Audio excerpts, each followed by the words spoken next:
ओम ब्रह्म सत्यम सर्वदा। आज हम हर बीमारी को दवा से ठीक करना चाहते हैं, लेकिन कुछ वायरस जो प्रभु के छोड़े हुए होते हैं, प्रारब्ध के अनुसार, तो उनका कोई इलाज नहीं है। उनका कुछ पीरियड होता है, वो पीरियड में कुछ मानव में चेंज आ जाती है, बदल जाते हैं और वो उस प्रभु की याद में लग जाते हैं, तो वो उन बीमारियों पर काबू पाया जा सकता है। जैसे कोरोना आया, डेंगू आया, और भी बीमारी सुनने में आ रही हैं। चाइना में भी कोई गंभीर बीमारी चल रही है। ये सब जो बीमारी होती हैं, बीमारियाँ तो और भी कैंसर है, लेकिन एक विश्वास प्रभु पर रखने वाला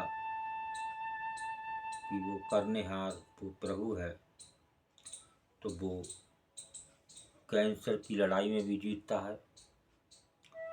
और वायरस से भी जीत जाता है। वो जिताने वाला कौन है? जो छोड़ने वाला है वही जिताने वाला है। हम हर दवा से बीमारी को ठीक करना चाहते हैं। ये सोच रहती है, डॉक्टर से कहते हैं महंगी से महंगी दवाई दे दो, इसे सही कर दो। उसे ये नहीं पता कि इस बीमारी का कोई इलाज नहीं है, वो अपने पीरियड पर ही ख़त्म होता है। कुछ वायरस ऐसे होते हैं, कोरोना आया, वो भी अपने पीरियड पर ख़त्म हुआ। डेंगू आया, उसका भी अपना पीरियड था, कुछ समय निश्चित था। तो जो प्रभु के वायरस आते हैं, उनका कुछ समय निश्चित होता है और वो उस समय तक रहते हैं। और उस समय ये मानव को समझाने के लिए आते हैं तो किस लिए आया था संसार में और कहाँ किस झमेले में पड़ गया। ये जो संसार है, ये एक इच्छा से, एक वासना से संसार है। ये कर्तापन से वासना, वासना से संसार, यही अज्ञान है जीव का आवागमन दुख सा। तो ये जो आवागमन है नित्य, वो इसलिए है। ये नई नई बीमारियाँ, ये कौन सी सांस, आज देखने में आता है कि पूजाएं बाहर हैं। अब पूजाएं होना चाहिए अंदर, वो प्रभु अंदर हैं। हर जो सांस आपकी चल रही है वो प्रभु की है। कौन सी सांस आखिरी हो, कौन सी सांस रुक जाए, तो जो कीमत है आज आपकी उन सांसों से है। लेकिन हम उसी को नहीं मानते और दौड़ बाहर की लगाते हैं। जितने सत्पुरुष आए, महापुरुष आए, उन्होंने जीत अंदर ही हासिल की।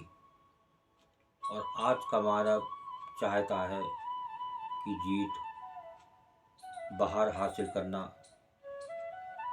कि ये मंदिर के हाथ जोड़ लिए, प्रसाद चढ़ा दिया, बस काम ख़त्म हो गया, पूजा ख़त्म हो गई, इतनी पूजा से ही हमें प्रभु मिल जाएंगे। तो ये गलत सोच है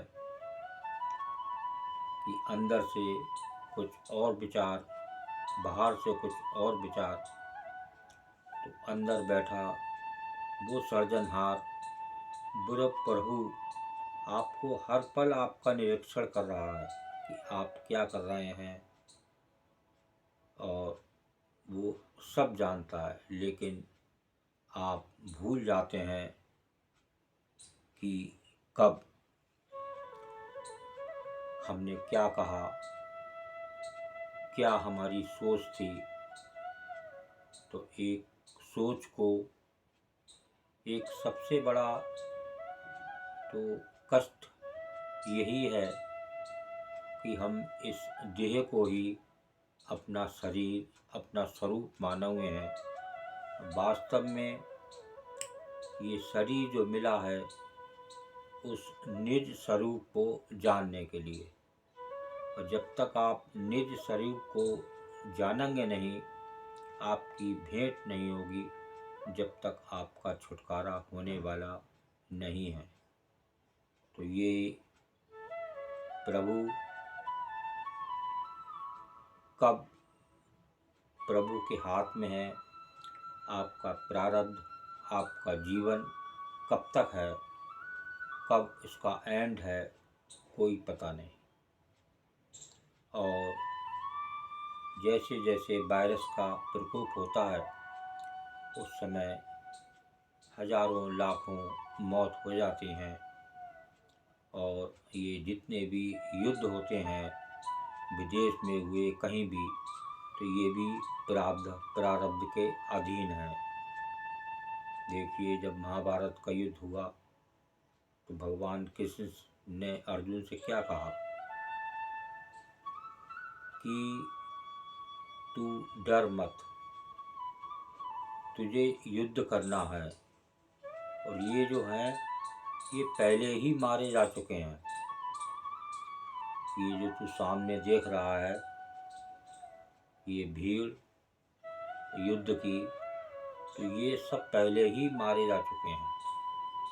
तो देखिए कौन कब मारा जाए, ये सब प्रभु के हाथ में है। इस मानव के हाथ में कुछ नहीं है, बस हाथ में है इसके, तो वो प्रभु को उन श्वासों में पा सकता है और बार बार आवागमन के चक्र से बच सकता है। यही उसका मानव जीवन का लक्ष्य है कि वो अपने निज स्वरूप को जाने, और जब तक जानेगा नहीं, जब तक ये आए दिन वायरस उसको परेशान करते रहेंगे, इनका कोई उपचार नहीं है। तो जो प्रेमीजन नए जुड़े हों तो इस चैनल को ज़रूर सब्सक्राइब कर लें, ताकि और फिर नए वीडियो के साथ डॉक्टर अग्रवाल, जब आप इसे देखेंगे सुनेंगे तो बड़ा अच्छा लगेगा, और आप अपने सारे ट्रीटमेंट इन सांसों में कर सकते हैं। जब अपनी सांसों के तार को उस प्रभु के से कनेक्शन मिलाएंगे, तभी वो आनंद आपको आएगा, जो संसारी आनंद उसके सामने क्षणिक है, और वो है परम सुख का आनंद। एक बार आपका तार कनेक्शन प्रभु से हो जाए तो ये बेड़ा पार हो जाए। आने वाले वायरस, कोई भयानक बीमारी आपको टकरा के निकल जाएगी, आपको कुछ नहीं होने वाला, ये गारंटी है। लेकिन आप एक चलें, सही रूप से प्रभु का सिमरन करें, हर सांस में उस प्रभु का नाम हो, तो निश्चित ही जीवन सफल होगा। ओम ब्रह्म सत्यम सर्वदा।